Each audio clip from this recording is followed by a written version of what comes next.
오늘 제가 말씀드리는 그 세 분 선생님, 지사님들, 아까 여기서 지사님이라고 표현을 하시던데, 일단 저는 선생님들이라고 말씀을 드리겠습니다. 세 분 선생님들에 대해서 오늘 제가 이제 말씀을 드리려고 하는데요. 그 사실은 제가 잘 세 분인데, 저는 이제 이 시기 근현대사 쪽에서 전공이 노동운동, 노동사, 그 다음에 사상사, 뭐 이런 쪽이다 보니까 제가 아까 전문가라고 소개를 해주셔서 감사하긴 합니다만은 아주 전문가는 아니고요. 어쨌든 이 분야에서 같이 이렇게 노력을 하면서 배우고 있습니다. 근데 세 분 선생님들이 이제 보훈부에서 이달의 독립운동가로 선정이 되셨는데, 항일운동, 항일노동운동 쪽으로 이제 카테고리를 잡아서 이제 선정을 하셨어요. 근데 이제 오늘 제가 말씀드리는 부분은 세 분 중에서도 이제 사실은 예를 들면 이 세 분 선생님들이 보시면 이쪽이네요. 네. 여기 보시면 아시겠지만은 이 세 분 선생님들이 모두 공통점이 있고 좀 다른 점이 있습니다. 공통점이 뭔가 하면은 세 분 다 40살을 넘기지 못하고 미처 30대의 나이에 세상을 떠나셨다는 겁니다. 물론 이 시기 많은 독립운동가들이 그런 경향이 있었지만 평균 수명에 비춰보더라도 너무나 짧은 생애를 사셨고, 그런 점에서 어떻게 보면 이분들이 얼마만큼 엄혹하고 힘든 시기에 탄압을 받으면서 직접적, 간접적으로 목숨을 내던지면서까지 독립운동에 헌신을 하셨는지 하는 것을 우리가 알 수 있습니다. 조금 나눠보자면, 앞에 이재유 선생하고 김사국 선생님은 두 분은 어떻게 보면 이제 지식인 출신입니다. 그리고 강주령 선생은 이제 순수한 노동자죠, 말하자면. 그러니까 사회 신분이나 사회 어떤 계층적인 그런 측면에서 보자면 조금 우리가 구분이 되는 그런 분들입니다. 그래서 앞에 두 분은 이재유 선생도 그렇고 외국 일본이나 혹은 김사국 선생님 중국이나 뭐 이런 유학 경험이 있으십니다만은, 강준호 선생은 이제 그런 경험이 전혀 없으신 어떤 그런 순수한 노동자 출신이다라고 하는 점에 대해서 먼저 말씀을 드리고 싶습니다.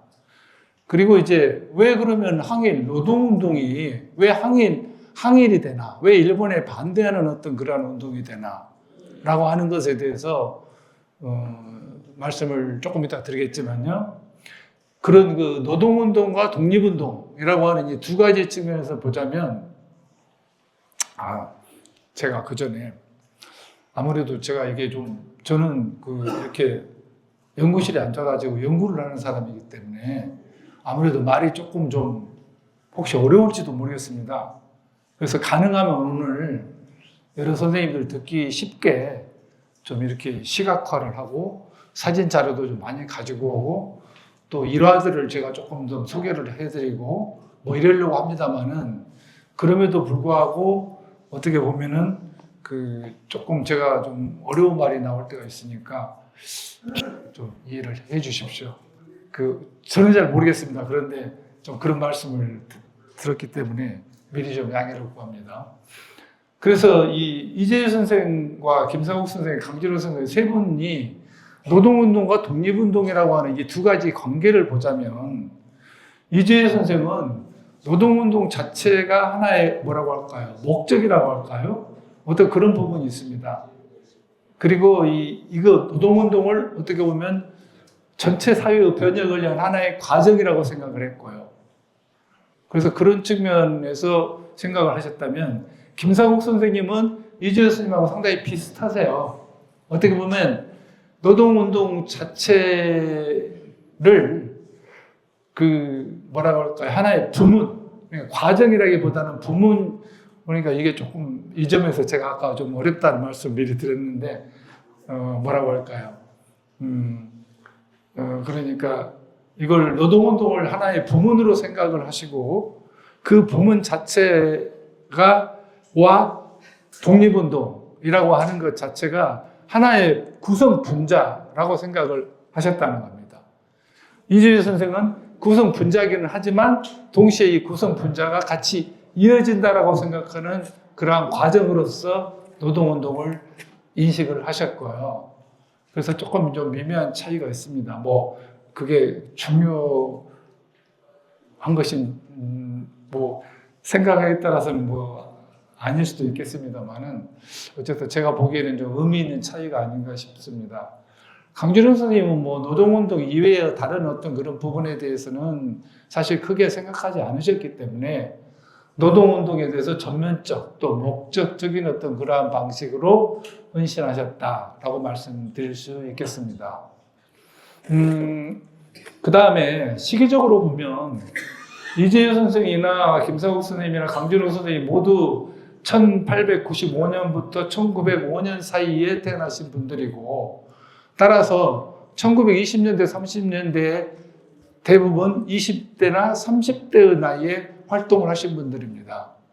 그래서 이분들은 김사국 선생님은 아쉽게도 26년에 서거를 하셨기 때문에 그 이후의 어떤 과정에는 더 이상 개입을 안 하셨지만은 이제 이재희 선생이나 강준영 선생 같은 경우는 30년대로 넘어가는 부분이 있거든요.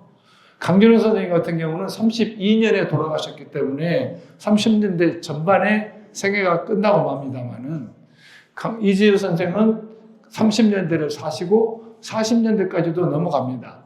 그리고 해방을 1년 앞둔 44년에 이제 돌아가시죠, 아쉽게도. 그래서 어떤 그런 어떤 시기적인 차이가 있기 때문에 사실은 이제 노동운동과 항일운동이라고 했을 때 이 항일운동으로서 성격이 노동운동이 뭐라고 할까요? 좀 더 노골적이고 집약적으로 나타나는 시기는 20년대보다는 30년대보다 강하다고 말씀드릴 수 있습니다. 그래서 저는 오늘 1930년대의 노동운동을 중심으로 또 그 중에 한 절반 정도는 이재유 선생을 중심으로 해서 제가 소개를 드리려고 합니다.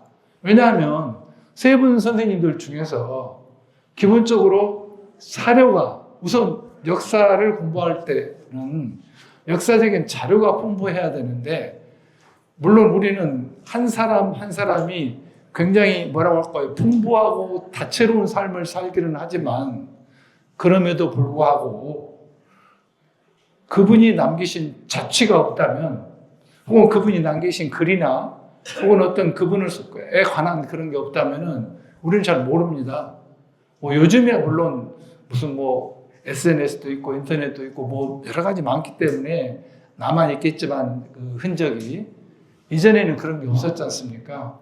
그렇기 때문에 이 글을 통해서 혹은 수사 기록을 통해서 이런 매체를 통하지 않는 한은 별로 남아있지 않는데 그 세 분 그렇게 생각해 보면 이 세 분 중에서 가장 많은 양의 자취, 사료를 남기고 있는 분은 바로 이재유 선생님이십니다.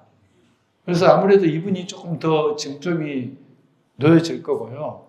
강준영 선생은 뭐 속된 말로 배우지 못하고 어떻게 보면 학교 문턱에 가신 적이 별로 없으니까 남아있는 게 없어요, 아쉽게도. 살아있는 삶은 결코 그렇지 않는데도 불구하고 우리는 아쉽게도 더 이상 추적하기가 힘듭니다.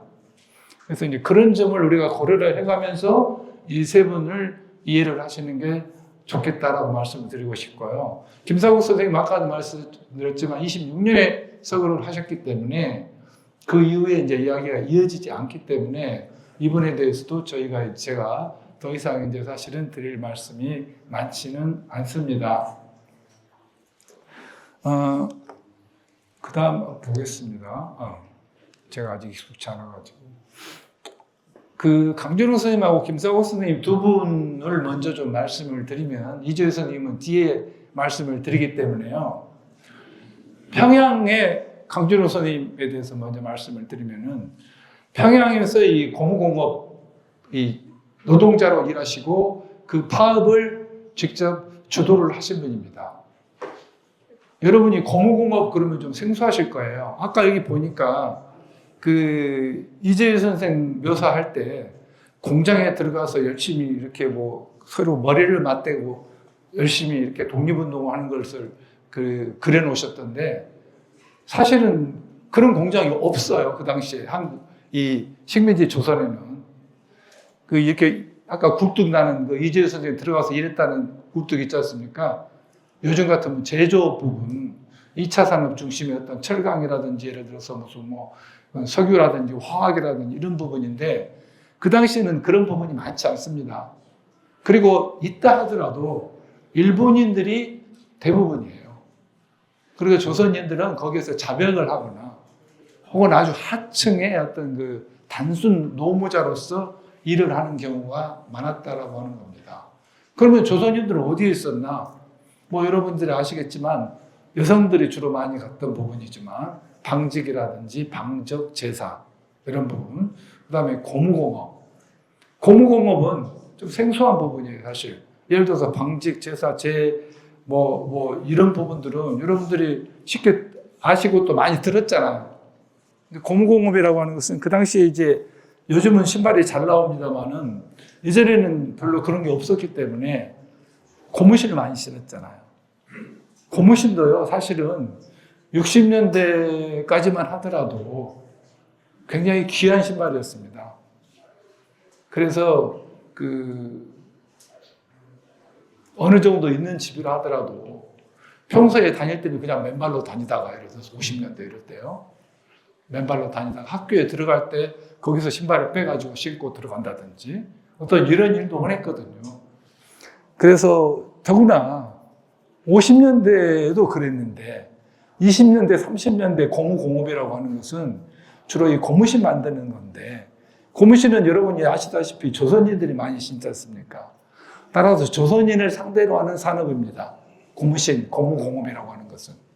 물론 30년대 이후에 전시체제로 들어가면 이제 고무공업 자체가 전시산업으로 편제가 되니까 이제 전시산업으로 이렇게 변화를 하기는 합니다만은, 주로 20년대와 30년대 이 고무공업이라고 했을 때 주된 이 소비자는 바로 고무신입니다. 그것도 조선인이 많이 신었던.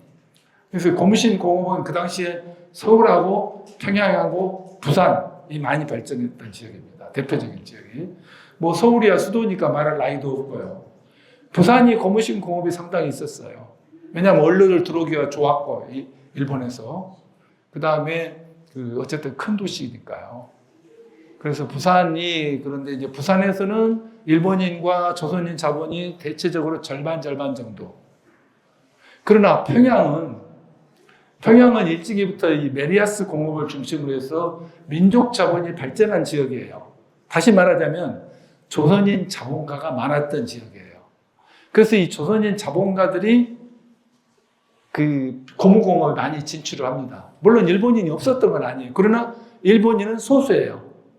그리고 조선인들이 대다수를 이루고 있었던, 다시 말하자면 민족 자본이 많은 집안을 가지고 있었던 지역이 평양이다. 반면에 상대적으로 일본 자본이 힘이 셌던 곳은 부산입니다. 그리고 여러분이 60, 70년대, 80년대에 한국이 수출 지향 산업화할 때 한국의 신발이 많이 팔리잖아요. 이 신발이 많이 된 곳이 어디예요? 부산이잖아요. 그게 그때부터 맥이 있는 겁니다. 이 고무신 산업에서부터 시작해서 이른바 우리가 알고 있는 무슨 뭐 프로스펙스, 또 아식스, 또 무슨 뭐 그런 메이커도 있잖아요. 그게 다 부산의 공장에 있지 않습니까? 그게 이제 그 전통이 있었기 때문에 우리가 오늘날 어떻게 보면 이제 그런 맥락에서 말씀드릴 수가 있는데요. 그래서 평양 고무공업은 그 당시에 민족 자본의 온상이었다라고 말씀드릴 수 있습니다. 그래서 주로 자본가들이 일본인이 아니고 조선인이었다라고 하는 그런 측면이 있습니다. 그래서 강주동의 평원 고무공장에서 1931년 5월 16일에 파업에 들어가는데, 31년 5월에 평원 고무공장 파업을 이해하려면 그 전해인 1930년 8월에 일어났었던 평양 고무공업 총파업에 대해서 우리가 약간의 이해를 하실 필요가 있습니다. 여러분이 잘 아시겠지만은 제가 조금 이따 다시 말씀을 드리겠습니다. 보시면 알겠지만, 한번 넘어가 보죠.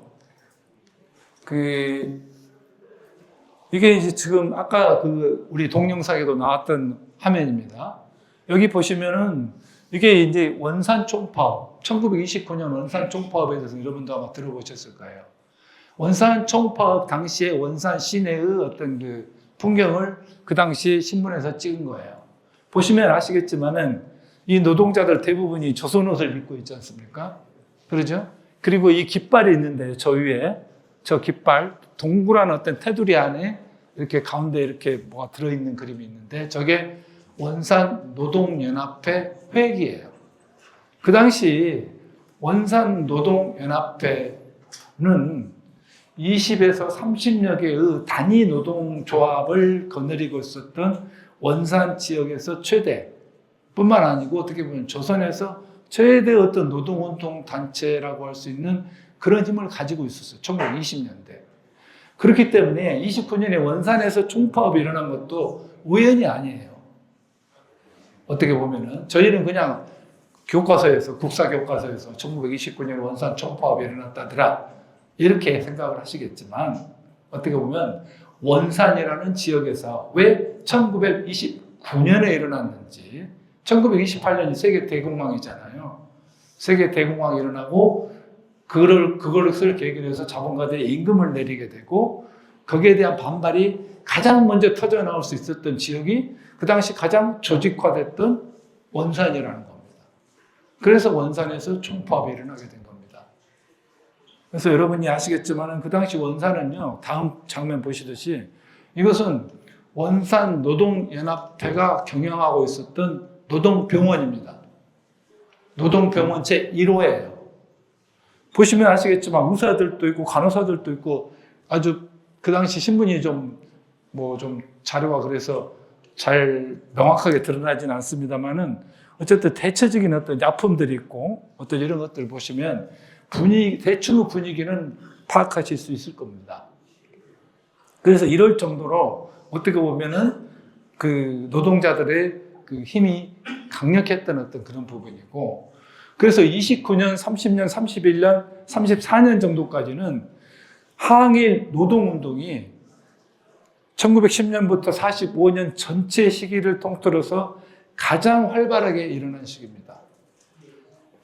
이 시기는 비단 노동운동뿐만이 아니고 다른 운동들에서도 농민운동, 청년운동, 소년운동, 여성운동 모든 운동들이 굉장히 활발하게 일어났던 시기입니다. 이 시기가.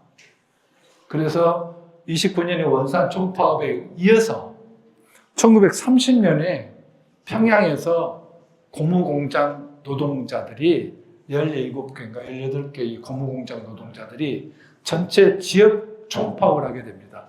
우리는 흔히 그걸 제네럴 스트라이크, 제네스트라고 이야기를 하죠. 그래서 이 평양 총파업도 1930년에 고무공업에서 일어난 평양 총파업 굉장히 유명합니다. 그리고 노동운동사에서도 29년의 원산 총파업에 못지않게 중요시하는 파업입니다. 그래서 이 1930년에 이 평양 고무공장 이 총파업에서 노동자들이 직공대회를 하거든요. 직공대회. 그래서 그 직공대회를 하기 위해서 들어가는 장면입니다. 보시면 아시겠지만 대회 단상이 아니고 뒤에서 찍었어요. 뒤에서 찍었기 때문에 이 뒤통수가 나와 있는데 모두 이렇게 댕기를 따고 있는 사람들, 여성들, 주로 여성들인데 그리고 따지 않는 분들도 계세요.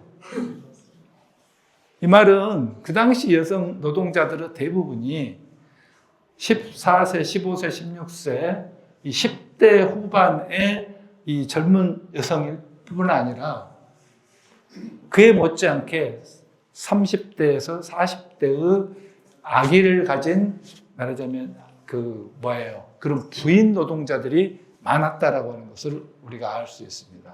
강주령 선생도 사실은 그런 분이죠. 부인 노동자죠. 그 당시에 어떻게 보면. 그리고 이 시기는 또 결혼하는 시기가 빨랐으니까요. 되게 10대 중후반이면 결혼하잖아요. 그래서 이제 그런 점도 있습니다. 그래서 이건 그 노동 직공대회이고요. 이거 보시면은 그 직공대회에서 여기 보시면 지금 여기 보시면 고무직공파업단, 여기도 고무직공파업단 쭉 있지 않습니까? 아래. 그래서 이 고무직공파업단에서 포스터를 붙여가지고 지금 평양 시내에 붙이려고 하는 거예요. 그리고 이 아래에는 주로 이 남자들이 보면은 포스터를 그리고 있어요.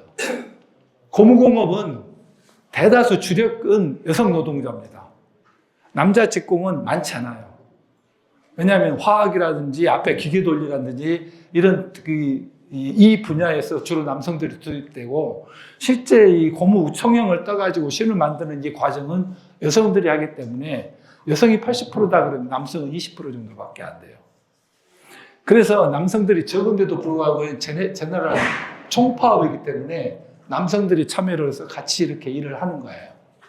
그래서 이런 식으로 그 당시에 그 강연회를 하고 준비를 하는 어떤 이런 것들을 우리가 통해서 그 당시 분위기를 볼 수 있습니다. 그 당시 포스터예요. 오른쪽 보시면 고무직공은 일치 단결하여 최후까지 싸우자. 고무직공 파업단. 이쪽은 우리의 무기는 단결. 평양 고무직공조합 임시대회. 그래서 몇월 며칠 백선행, 평양 백선행 기념관. 평양에 백선행 기념관이라고 있거든요. 이쪽에 이제. 이거는 조금 이따 말씀드릴게요. 다시 돌아가 보겠습니다. 그래서 다시 강준웅 선생으로 돌아가면요. 그래서 강준웅 선생은 1930년 8월 달에 이 평양 총파업이 끝나고 나서 이듬해가 되니까 평양의 고무공장 노동자들이, 아니, 고무공장 주들이 다시 이제 임금을 내리려고 하고 해요. 그래서 이번에는 임금을 내리는데 1년 전에 30년에 한꺼번에 내렸다가 호되게 말하자면 노동자들이 총파업에 직면했잖아요. 그래서 이번에는 평양의 공장주들이 차례차례로 임금을 내리기로 무슨 뭐 협정을 한 건 아니지만 그런 식으로 이제 분위기가 조성이 돼서 사실은 평원 고무 공장에서 1번으로 임금을 내린 거예요. 그렇기 때문에 사실은 이 31년 5월 달에 평원 고무 공장 이 파업이라고 하는 것은 단순한 한 공장의 노동 어떤 문제가 아니에요. 평양 고무 공업 전체로 파업이 되는, 왜냐하면 그 전에 그걸 봤잖아요. 그렇기 때문에 이분들은 그걸 알고 있어요. 노동자들은. 그리고 이것이 만약에 평양에서 관철이 되면 서울로도 될 것이고 부산으로 될 것이고 조선민족이 대다수를 차지하는 어떤 이러한 고무공장 노동자들의 생사가 걸린 어떤 이런 문제라고 인식을 하는 거예요. 그런 식으로 어떤 뭐라고 할까요? 이 시기 노동자들이 전체에 대한 감각이 있었어요, 말하자면. 내가 혼자 조금 더 받고 뭐 이렇게 해서 회사에서 잘 받아가지고 뭐 해야지 이런 게 아니고 전체가 같이 우리는 모두 내가 힘들면 저 사람도 힘들고 우리 공장이 힘들면 저 공장도 힘드니까 우리 모두 같이 움직여야 돼라고 하는 이런 어떤 공감과 연대의식이 있었다고 하는 겁니다. 그 문제의식이. 강준웅 선생이 빛나는 부분은 바로 그런 부분이에요. 파업을 하더라도 우리가 우리 공장, 우리 직장, 우리 사업장만 잘 받으면 돼. 뭐 다른 데에 상관없어. 혹은 또 같은 사업장 안에서도 우리만 잘 받으면 돼. 다른 부서, 다른 부서는 상관없어. 이러기가 쉽잖아요. 그게 인간의 본능이, 어떻게 보면 뭐 본능이라고 말씀드릴 수는 없습니다만 어쨌든 그런 경향이니까요. 그러나 강준웅 선생은 그렇게 생각하지 않았다는 거예요. 그래서 이제 그런 부분에서 상당히 큰데요. 이분이 그래서 1931년 파업에 적극적으로 참가하고 주도한 이유는 바로 거기에 있다라고 말씀드릴 수 있습니다. 그래서 이제 혁명적인 노동조합 참여로 체포돼서 가옥강 고문 끝에 31세로 생을 마칩니다. 우연치 않게도 김상옥 선생도 31세에 돌아가셨어요. 그래서 두 분이 다 정말 30세 어떻게 보면 정말 한참 일하실 수 있는 꽃다운 나이에 아쉽게도 돌아가셨다라고 말씀드릴 수 있습니다. 김사국 선생님은 사실은 이제 노동운동은 이분에게는 청년운동이나 교육운동이나 사상운동처럼 하나의 같은 그런 부문 중에 하나예요. 뭐 요즘 많이 쓰는 말로 원 오브 댐이에요, 말하자면. 그래서 그렇게 생각하셨고, 그런 측면에서 이제 자유노동자들, 이 당시 자유노동자라고 하면은 말은 멋있는데요. 일본에서 온 말인데, 뭐라고 하죠? 왜 서울역이나 이런 데 가면 이전에 이렇게 그냥 불러가지고 쓰는 사람이 있잖아요. 쉽게 쓸 수 있는. 거꾸로 말하면 진입할 때 아무런 노동이나 숙련이 필요 없는 사람요. 그런 분들이 자유노동자예요. 영어로 캐주얼 워커라고 그러는데요.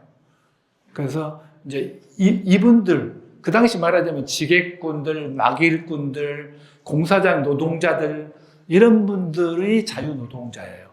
그분들을 조직화해서 뭔가를 계몽시키고 교육시켜서 이렇게 같이 독립운동 대열에 참여시키면 좋겠다라고 생각했던 분이 김사국 선생님이세요. 그래서 이분이 자유노동자 조합을 만들어서 일을 하셨죠. 그에 못지않게 청년운동, 사상운동, 교육운동 이런 것들을 하셨고요. 그 보훈부에서 여러분이 가지고 계신 그 팸플렛에서 보시면은 그 앞부분에 잘 정리를 해 놓으셨더라고요. 그 세 분, 오늘 그 말씀드릴 세 분들의 그 내력에 대해서 쭉 시간 나실 때 한번 보시면 아마 도움이 되실 겁니다. 그래서 이분도 아까도 말씀드렸지만은 1926년에 원래 이제 폐결핵이 있으셨어요. 폐결핵이. 그 당시에 폐결핵이 그냥 흔한 병이잖아요. 그래서 이제 이분 그래가지고 들어가서 당신 몸을 돌보지 않고 계속 이렇게 일을 하시다가 경찰서에 또 왔다 갔다 하고 이러다가 이제 나오셔가지고 그 고문의 여독을 이기지 못하고 결국 26년에 돌아가셨고, 이때 40여 개 단체, 그 다음에 400에서 500명 정도 사람들이 모여서 사회단체 연합장을 했어요. 사회단체 연합장. 그래서 30년대 그 노동운동하고는 연결이 되지 않습니다. 그 다음 한번 보시면요. 이제 두 분, 이거는 이재유 선생이 30년대에 작성한 운동어 방침서예요. 여러분이 보시면 알겠지만 굉장히 지성인다운 어떤 이러한 부분이 있잖아요. 쭉 이렇게 논리적이고, 이렇게 쭉 글씨도 상당히 달필이고, 잘 써 있는데, 이쪽은 강주룡 선생이 31년 평원 고무공장 파업을 주도하시면서 아버지에게 쓴 편지예요. 보시면 알겠지만, 부친 주전, 그러니까 아버지, 부친 전상서, 부친 주, 아버지, 기체후, 그러니까 기체, 레레, 내내 안녕하시오기를 앙축뿐이오매, 불효여식은 소원이 성취되면 재견하옵고, 다시 배웠고, 약불연이면, 만일에 그렇지 못하면, 약불연이면 후견 지하하리라. 나중에 지하에서 배웁겠습니다. 라고 하는 거죠. 참 어떻게 보면 좀 가슴이 뭔가 절절하죠? 그죠? 불초, 주령, 4월 10일.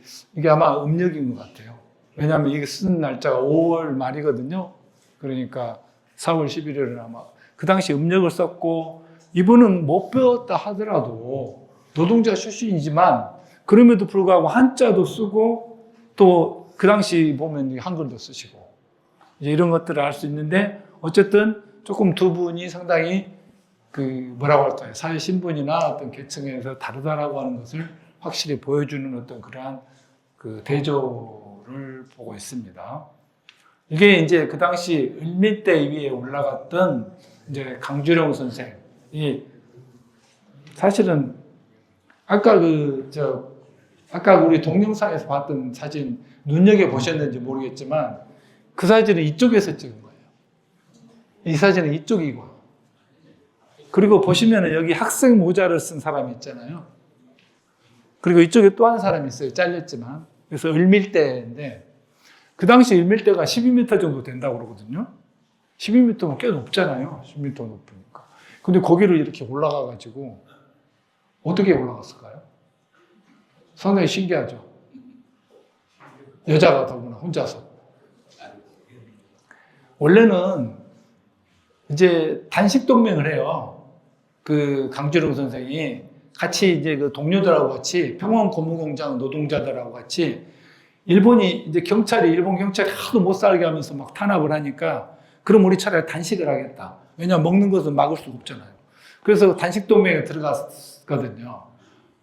그래서 이제 단식 동맹을 하겠다라고 해서 그 단식 동맹을 했는데 그 단식 동맹 자체가 그 일본에 의해서 또 해산이 돼버려요.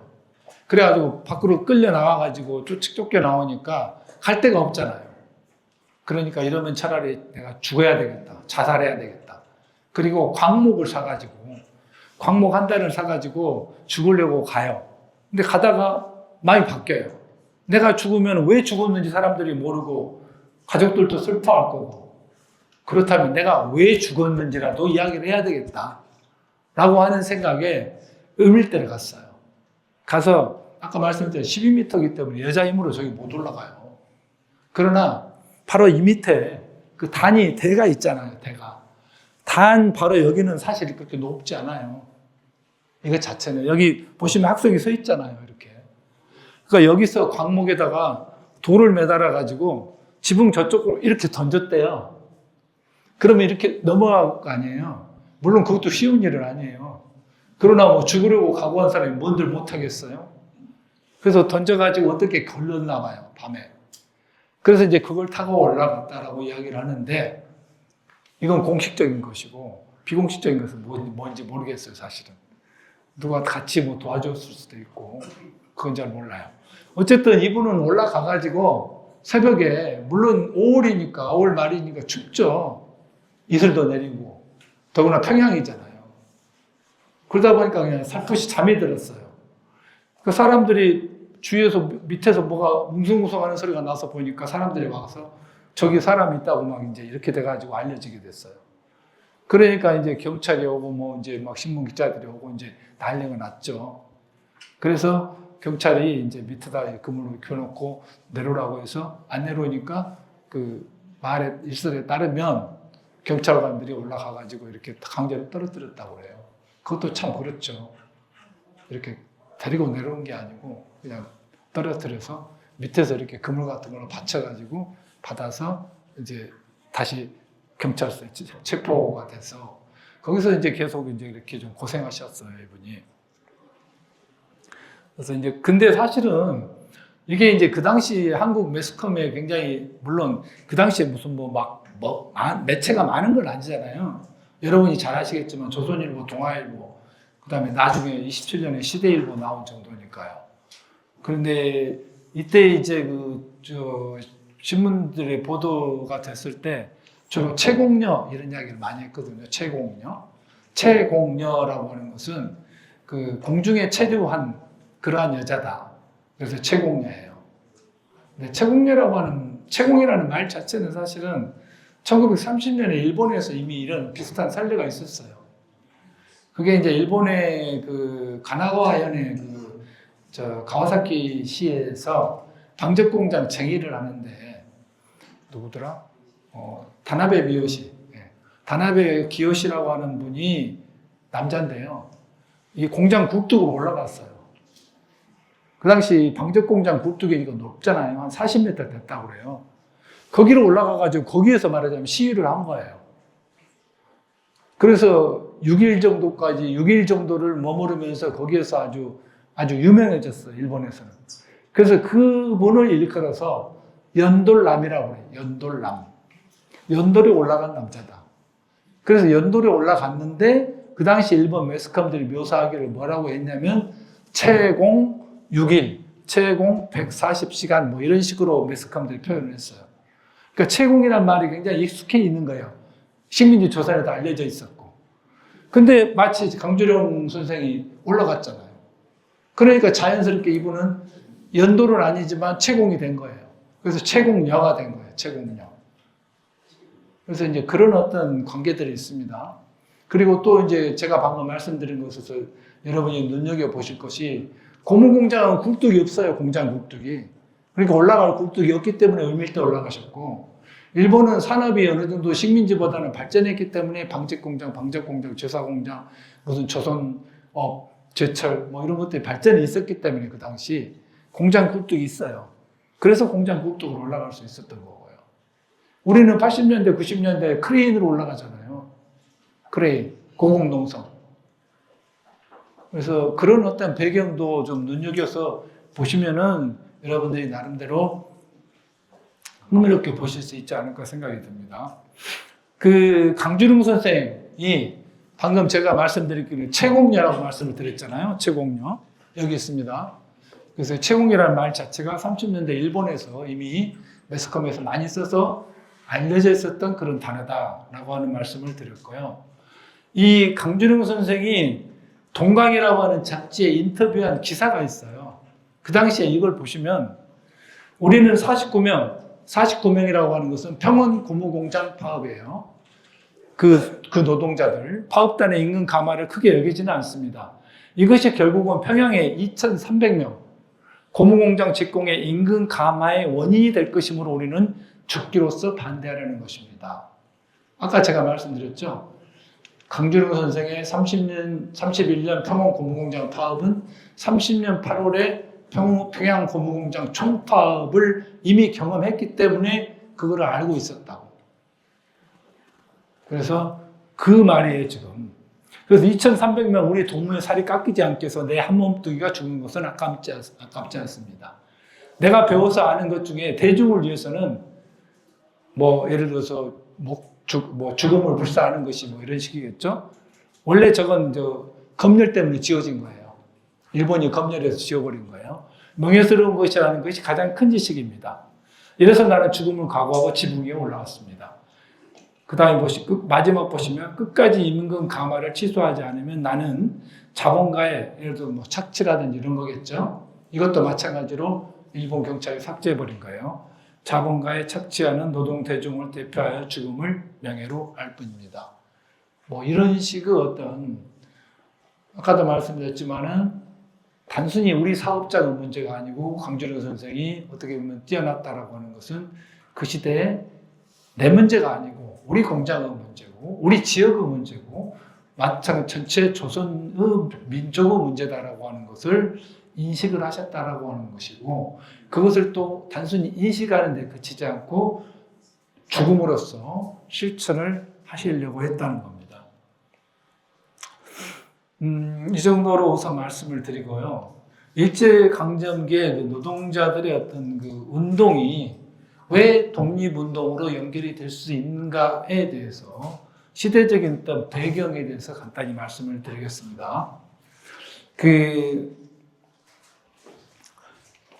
당시에 그 노동 조건을 보면 민족차별적인 어떤 그런 것이 있었기 때문에요. 민족차별적인. 말하자면 조선이 똑같이 일을 한다 하더라도 일본인 노동자가 100을 받는다라고 하면 조선인 노동자는 50을 받아요. 여성은 또 거기에서 또 절반이에요. 그러면 조선인 여성은 일본인 남성에 비해서 4분의 1을 받아요. 물론 이건 단순화시킨 겁니다. 꼭 그렇진 않아요. 예를 들어서 뭐 33%라든지 이런 식이죠. 그리고 부문에 따라서 다르고요. 산업 부문에 따라서.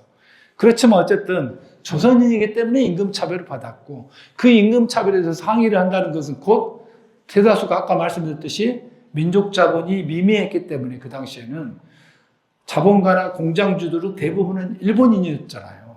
그렇기 때문에 파업이라고 하는 것은 곧 일본에 반대하는 그런 부분이 되는 거예요. 그래서 어떻게 보면은 이 당시 노동운동은 곧 항일이고 독립운동으로 연결될 수밖에 없는 어떤 그런 속성이 있었다라고 하는 겁니다. 그래서 그 부분을 좀 말씀드리고 싶었고요. 그 다음에 20년대, 특히 20년대 후반, 30년대 전반기가 이 시기 식민지에서도 특히 대중운동의 격동기였다. 노동운동, 농민운동, 청년운동, 사상운동, 어떤 이런 모든 운동들이. 그리고 30년대 후반이 가면은 이제 지하로 내려가게 됩니다. 그래서 거기에서 비합법 노동운동이 전개되는데요. 우리는 그것을 흔히, 이전에는 그걸 적색노조라고 불렀습니다. 말하자면 빨갱이 노동운동이다. 속된 말로 이런 식인데요. 요즘은 이제 그런 표현은, 그건 일본 경찰이 붙인 거고요. 요즘은 그런 표현보다는 오히려 이제 혁명적 노동운동, 혹은 혁명적 노동조합운동, 어떤 이런 표현을 쓰고 있습니다. 아까 말씀드린 그 원산노동연합회 그 사진이고, 이건 노동대회, 이거는 파업단의 사진입니다. 아까 이것은 아까 말씀드린 31년 6월 달에 그 평원 고무공장 총파업에서 단식 동맹을 했던 분들이 사진을 찍은 거예요. 죽기로서 우리가 죽을지 모르니까 마지막으로 사진이나 찍어두자 해서 이렇게 찍어둔 건데, 가위표, 뒷면에 저쪽에 두 번째 가위표 쳐진 부분이 강주령 선생입니다. 네. 나머지 9분들이 단식 동맹을 했다가 해선 당하니까 을밀대 위에 강주령 선생이 올라가서. 몇 살 때예요? 몇 살이요? 연세가 몇 살? 연세가 이때가 지금 30살입니다. 30살이십니다. 네. 예, 이 시기는 좀 그러잖아요. 예. 다 어떻게 보면 아까 말씀드렸듯이 아주머니들이니까요. 이 시기 혁명적 노동조합에서 30년대 주로 전개됐고, 특히 정치적인 측면에서 조선 독립의 성격이 강하게 나타났던 것이 30년대라고 말씀드렸습니다. 그래서 이 시기에 혁명적 노동조합 운동이 전개가 되는데, 이때 혁명은 두 가지 의미입니다. 하나는 혁명이 아닌 것에 반대하는 것. 그 다음에 두 번째는 혁명은 혁명이지만 국제연대를 하는 거예요. 이 시기에 어떻게 보면은 가령 중국이나 러시아나 일본의 어떤 그 사회주의 운동이나 사회운동하고 같이 연합해서 하는 어떤 그러한 운동의 일환으로서 혁명적 노동조합 운동이 전개됐다라고 말씀드릴 수 있고요. 1기와 2기로 나눌 수 있습니다. 그러나 이거는 조금 좀 전문적인 것이라 그냥 생략하겠습니다. 어쨌든 이 시기에 그 혁명적 노동조합 운동이라고 하는 것을 보자면은 1931년부터 35년 사이에 70여 건, 전체적으로 1,800명 정도 노동자 지식인들이 검거 이 사건으로 검거됐습니다. 그래서 이걸 대표하는 운동이 흥남, 서울, 원산 이 세 지역이고, 그 이외에도 인천, 청진, 신의주, 여수, 목포, 마산, 부산 또 어떤 이런 등지에서 활발하게 일어났다라고 말씀을 드리고 싶습니다. 마지막으로 이제 이재일 선생에 대해서 제가 조금 좀 간략하게 설명을 드리겠습니다. 그리고 마무리를 하겠습니다.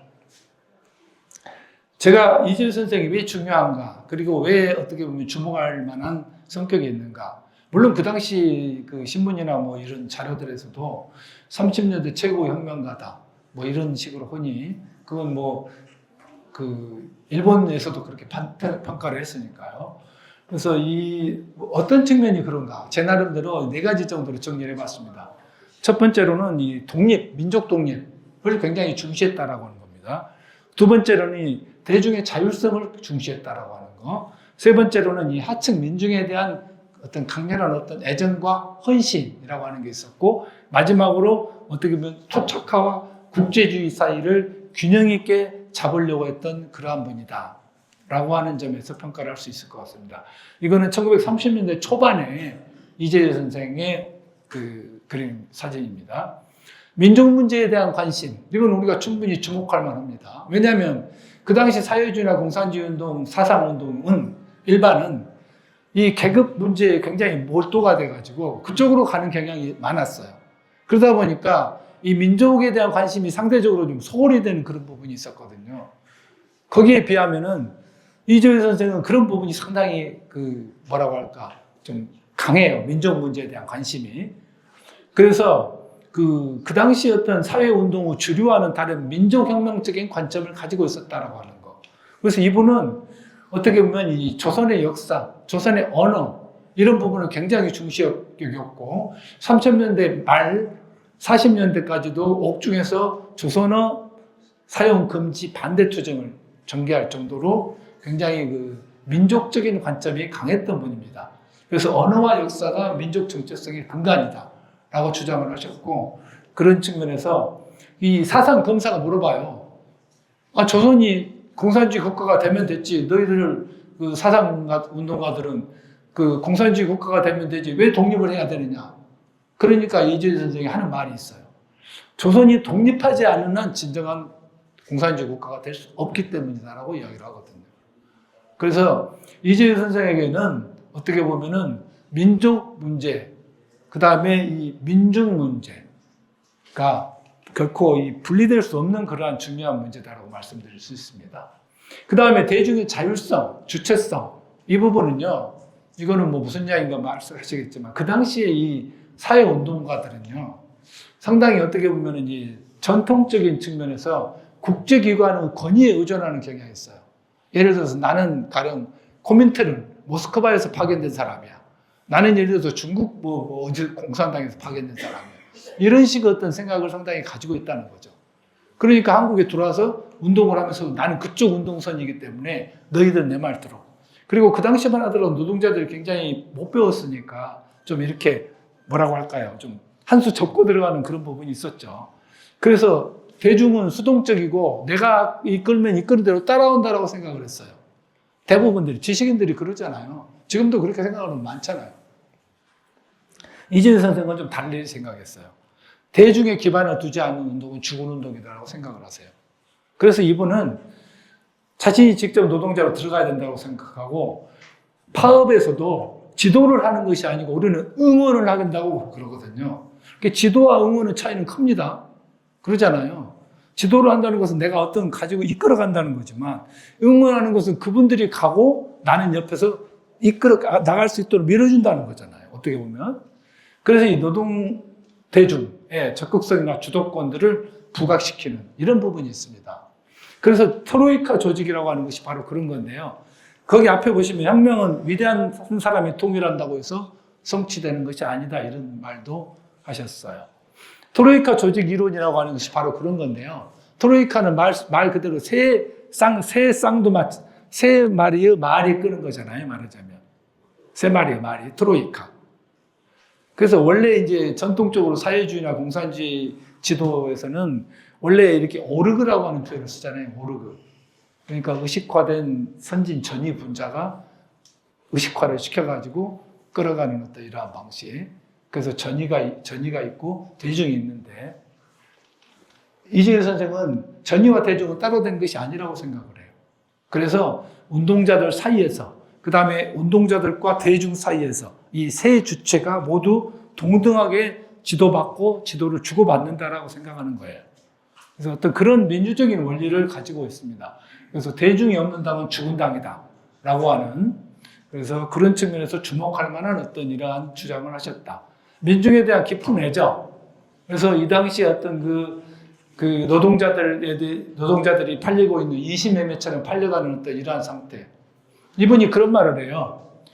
내가 5년 이상 8명의 여성 노동자들을 알았는데 그 중에서 현재 살아있는 사람은 2명밖에 없다. 그러면 나머지 6명은 어디로 갔는지. 내가 평생 죽을 운명을 가진 사람들과만 사귀었느냐 라고 이야기를 하거든요. 말하자면 그럴 정도로 어떻게 보면은 소모되는, 식민지 현실에서 소모되는 어떤 여성 노동자들. 그런가 하면은 가난 때문에 어쩔 수 없이 몸을 팔아서 어떻게 보면 사창이라고 그러죠. 그 당시 공창도 있습니다만은. 어떤 이런 부분들, 거기에 인신매매, 그 다음에 이 농민들, 어떤 이런 부분들에 대해서 상당히 깊은 애정을 가지고 있었다. 토착화, 이 국제주의라고 하는 것에 대해서 잠깐 말씀드리겠습니다. 이 부분은요, 어떤 것인가 하면은, 사실 그 당시에 아까도 말씀드렸지만은 국제 노선이라고 하는 것이 가지는 권위는 대단했습니다. 말하자면. 우리도 오늘날 그러잖아요. 예를 들어서 청와대에서 나왔다. 예를 들자면, 어떻다. 그러면은 깜빡 죽잖아요. 대부분이. 예를 들어서 우리가 권위라든지 높은 사람에게 대한 어떤 그런 존경심, 내지는 어떤 그러한 복종, 이런 것들이 있는데, 그 당시에 이제 사회주의 혹은 사상운동에서는 말하자면 국제기관, 국제선에서 왔다. 그러면 굉장히 이렇게 받드는 분위기가 있었어요. 이 시기에. 그래서 어떤 그게 이제 제가 표현드린 국제주의입니다. 그게 바로. 그래서 노동운동을 하더라도 그분들이 모스크바 공산대학을 나와가지고 예를 들어서 뭐 접촉을 해가지고 뭐 나 거기에서 왔어 하니까 그냥 사람들이 다 이렇게 돼가지고 깜빡 죽어가지고 뭐에다가 또 일본 경찰에 잡혀버리고 이러거든요. 이재유 선생은 이제 그런 부분이 없어요. 말하자면 사회운동이라고 하는 것은 토착화가 돼야지 국제선의 어떤 권위에 맹목적으로 추종한다고 해서 이루어지는 것이 아니다라는 거예요. 다시 말하자면 조선 독립은 레닌이 시켜주는 것도 아니고 마오가 시켜주는 것도 아니라는 거죠. 그거는 우리 조선 민족 스스로가 노력을 해서 달성할 수밖에 없는 것이다 라고 생각하신 분이에요. 그거는 이제 그 생각의 차이는요, 이런 것도 있어요. 예를 들어서 이재유 선생은 아까도 말씀했지만 일본에서 공부하셨어요. 일본에 가서 잠깐 공부했어요. 다시 말하자면 중국이나 소련, 러시아에 간 적은 없어요. 그렇기 때문에 그쪽의 어떤 그런 부분하고는 좀 거리가 있어요, 사실은. 그래서 이제 그쪽 사람들은 이재유 선생을 어떻게 보면 이제 종파분자라고 해서 비판을 해요. 파벌분자라고. 그래서 어떤 그런 대립이 있어요, 약간. 참 역사의 아이러니라고 하는 게요. 이재유 선생 밑에서 일했던 분들이 누구냐면 해방 이후에 이 남노당의 중심 분자들이에요. 이현상, 김삼룡 이분들이 다 30년대부터 이재유 선생 밑에서 했던 분들이에요. 같이 일했던 분들이에요. 근데 이분들이 이재유 선생이 옥중에 들어가셔서 사망을 하시고 나서 지도자로 맞아들인 분이 박헌영이에요. 그래서 국내 어떤 그런 기반하고 어떻게 보면 이 박헌영 선생이 같이 이렇게 돼가지고 이제 그런 식으로 해방 이후가 전개가 되는데 우리가 역사의 가정은 없다라고 하지만 만일에 이재유 선생이 옥사하지 않으시고 44년에 살아서 해방 전국에서 함께 이렇게 일할 수 있었더라면 아마 또 그 시기에 어떤 전국이 굉장히 많은 변화가 있었을 것이고 물론 한 사람이 변화할 수 있는 여지라고 하는 것은 한계가 있죠. 그럼에도 불구하고 어떻게 보면 우리는 그런 아쉬움을 가질 수밖에 없는 그러한 부분이 있습니다. 또 이재유 선생이 국제주의와 관련해서 주목되는 것은요. 미야케 시카노스케 교수라고 하는 경성제국대학 교수가 있어요. 지금 같으면 서울대학 교수잖아요. 일본인이고요, 더구나. 조선인도 아니고. 미야케 시카노스케 교수가 경제학과 교수였는데요. 이분하고 제휴를 해요. 그래서 이분의 그 동숭동 대학 관사에 이재유 선생이 피신을 와서 40일 정도 그 토굴 안에서 살아요. 일본 경찰을 피해서.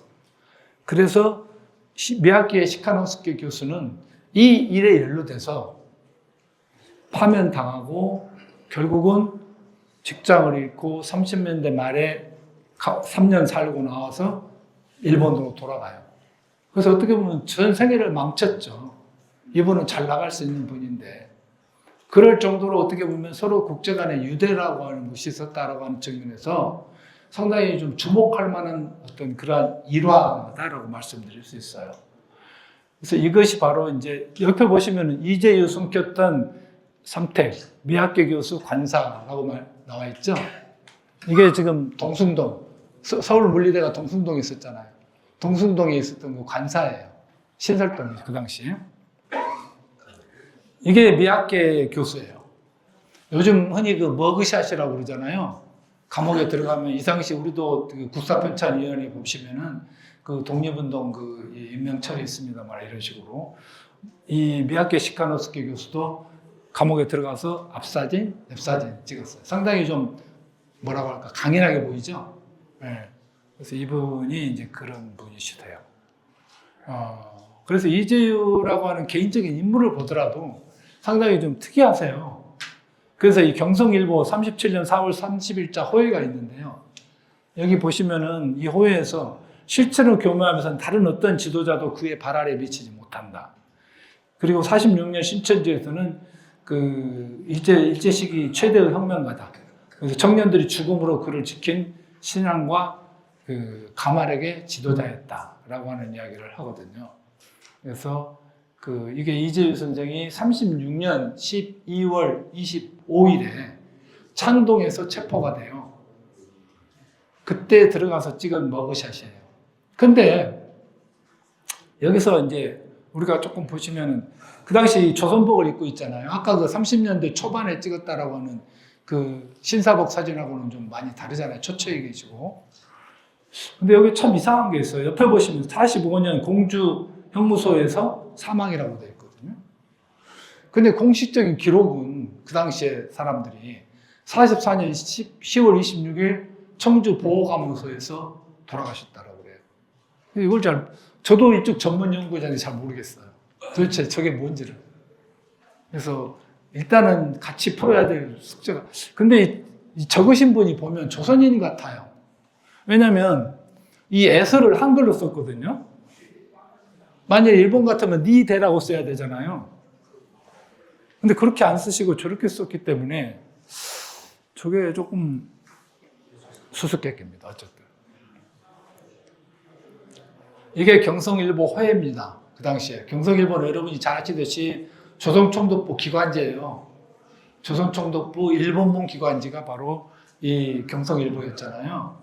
여기 보시면 아까 제가 그랬잖아요. 1936년 12월 25일 날 체포됐는데 이 호해는 4월 30일 날 발행된 거예요.